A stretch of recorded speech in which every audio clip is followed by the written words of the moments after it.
500 pesos? Kasya sa Noche Buena? Oh no! Saan mo apagkasyahin ang 500 pesos sa ngayon?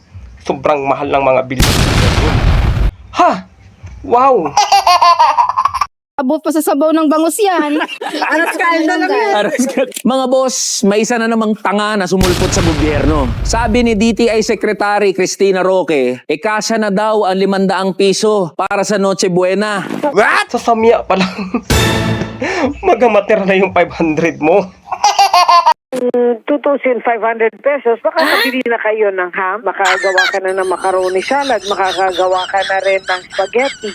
Magkano ang giniling na karne para sa spaghetti? Kung walang giniling na karne, magkano ang dilata, yung corned beef? Isipin.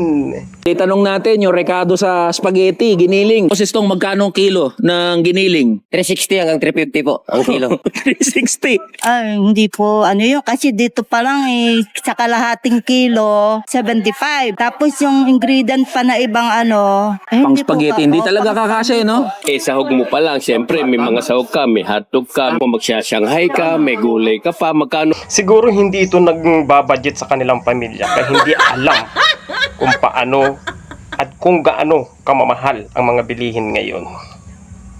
Abot pa sa sabaw ng bangus yan. Aras kain na lang yan. Siguro kung siya lang yung kakain, malamang kasya 500. 500 piso, kasya na daw sa Noche Buena. Mahirap sir, mahirap, di magkasya. Mga pambili pala ng ano yun, ingredients. Oh, ingredient. Pero kung more than 2, more than 3, and more, tanga.